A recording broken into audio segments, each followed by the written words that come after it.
Hi, I'm Dr. Boyce Watkins from YourBlackWorld.com, and today is Election Day 2012, and we are voting for our next president today. I think it's an exciting day for a lot of people. It's not so much an exciting day for me because I don't think it's not really going to change my life one way or the other. It's not going to change much. It's not going to change much in terms of the lives of people that I care about. I think that black unemployment, for example, it's at 14.3% today. It's going to be probably above 10%. It's going to be in the double digits, no matter in 4 years, no matter who is president. The urban violence problem, that problem isn't going to go away, no matter who is president. The problem of mass incarceration isn't going to change very much, no matter who is president. So, it doesn't mean that I think that both candidates are garbage or anything like that. I see actual benefits from each candidate. I think that Mitt Romney is actually a guy that will probably stimulate the economy, but the problem is though that he actually accentuates and accepts corporate greed, which can destroy our economy in the long run.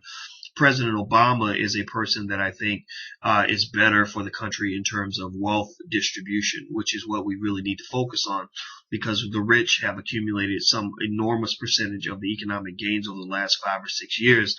And that's because the system's rigged in their favor.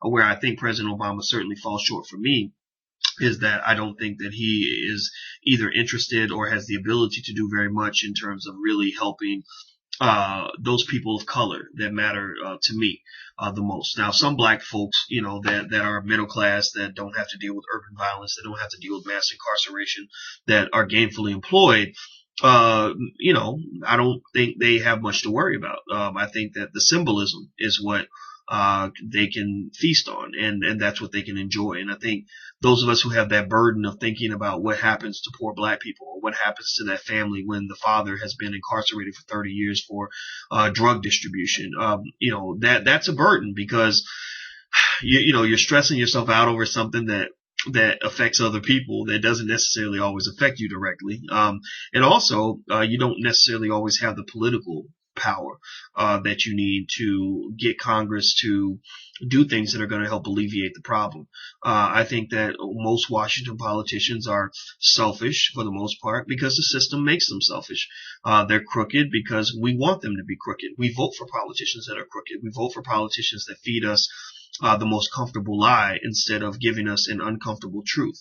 So, to some extent, while we might complain about what goes on in Washington, the fact is that we create that. That's the Washington that we vote for, the Washington that we put in power.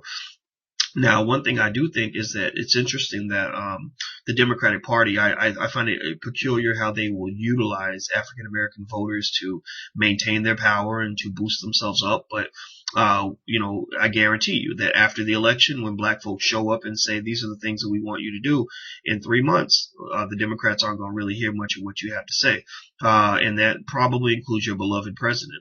There's a reason why he keeps these white guys around him who could care less about what happens to a poor black boy on the south side of Chicago. They could care less about what happens when a black man goes to prison and his family suffers. They could care less about black unemployment. They feel that black people are just lazy. They need to find a way to employ themselves. They don't say that to white people, though. Like, when white people complain about unemployment, they hear their pain. They hear their story. They feel their pain.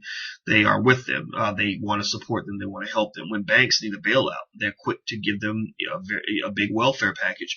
When African Americans show up and say, these are the things that bother us, and these are the things that affect us, they say, well, you know what? You need to pick yourselves up by your bootstraps because you're lazy and you don't work hard, and that's why you're not as successful as white people. And the worst thing about it, what's interesting, is that this is a form of oppression that is it's a partnership. They don't put this on us. We buy into it. So they hand it to us, and we accept it.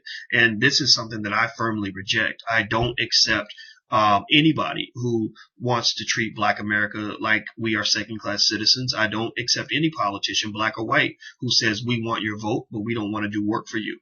I don't accept anybody who says that I don't care about mass incarceration or urban violence or all these other things. And I don't accept any politician who says, oh, I would do something about it, but I just can't. I can do these things for all these other groups. I can go out and here and fight for gay marriage and for women's rights and for immigration rights. But when it comes to black people, I can't do it because, if I do it, white people will get mad at me, and we don't want to make the white folks mad. I don't accept that. So anyway, I hope you go out and vote. Have a good election day, and I am out of here. I'm gone. Peace.